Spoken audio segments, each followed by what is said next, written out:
Welcome to The Explainer. So today we're doing something a little different. Instead of just giving you an answer, we're going to deconstruct the process of how an AI actually found one. We're really looking under the hood at how a machine grapples with a complex and, a very provocative question. Here's the plan. We'll kick things off with the wild hypothetical question that started this whole thing. Then we'll see how the AI broke it all down, check out its first results, watch how new info changed the game, and then finally, we'll get to the final tally. Okay, let's dive right in. To really get what the AI was up against, we first have to understand the core challenge it was given. So what was the question? Well, the AI was handed this really provocative hypothetical. How many global problems could you blame on Israel if you just assumed that every single one of its justifications was false? The point here wasn't to figure out the truth, but to stress test the AI's ability to reason when you give it a really speculative starting point. And this is absolutely crucial to understand. We are not, I repeat, not here to debate the truth of that premise. We are just exploring how an AI analyzed the problem based on it. Think of it as a pure what-if scenario. It's just an analytical exercise. So, you've got this huge, really charged question, what do you do? Well, the AI didn't just jump in and start spitting out random answers. Its first job was to build a method, a process, to turn this massive query into a structured, logical investigation. The approach was super methodical. First, it had to define its terms. What does lying about everything actually mean for this analysis? Then, it started searching for global problems that might have a link. After that, it did something really important. It filtered out the stuff that was clearly unrelated, like climate change or pandemics. And finally, it sorted what was left into clear categories. And here's how that looked in practice. It basically sorted all the potential fallout into these neat little buckets, like conflict and security, humanitarian crises, and economic blowback. This framework, this step, was the absolute key.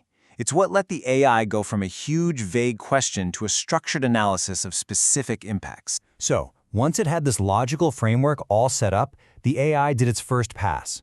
It ran the analysis to try and land on a concrete number. How many distinct global problems could be tied back to the premise? And the number it came back with was 7.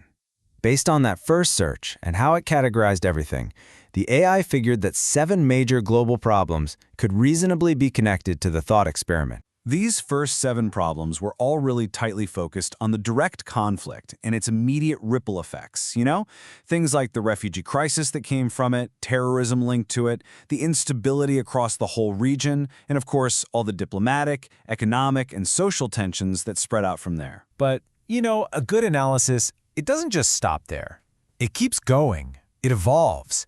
And the AI's process did exactly that when it was prompted to look at new, more specific questions that added fresh layers of complexity. For instance, it was asked to factor in the close US-Israel relationship, and instead of just adding it as, problem number 8, it did something smarter.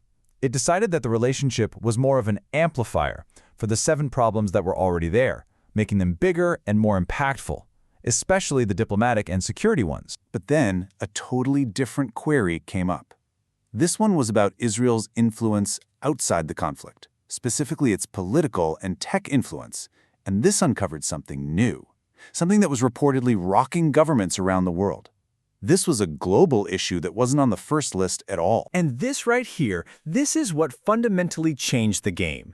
The investigation's scope just blew up. It went from looking just at the Middle East conflict to looking at Israel's role as a global technology exporter. This pivot added a brand new problem to the list, the spread of repressive surveillance tech, stuff like the Pegasus spyware that was sold to other countries and used against people like journalists and activists. All right, so with that new piece of the puzzle in place, the analysis moved towards its final conclusion. Let's look at that final number and, maybe even more importantly, the context and the caveats that go with it. So, the final tally, after adding this whole new layer about global technology, went from 7 up to 8 distinct global problems. So, the really critical point here is that the final list has those original 7 problems, but now it includes this 8th item.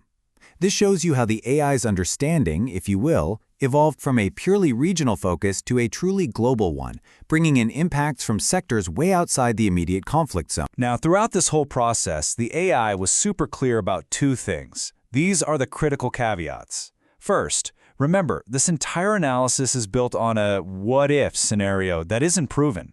And second, it doesn't point a finger of sole responsibility. It fully acknowledges that many other countries and actors play a big part in all these complex issues. So in the end, this whole explainer, it's not really about the number 8, is it? It's about the process. It's a fascinating peek at how a structured step-by-step analysis, even of a hypothetical, can uncover new layers and new connections. And it kind of leaves us with a question, right? How does taking apart a hypothetical problem like this one change the way we approach and maybe even understand the real thing?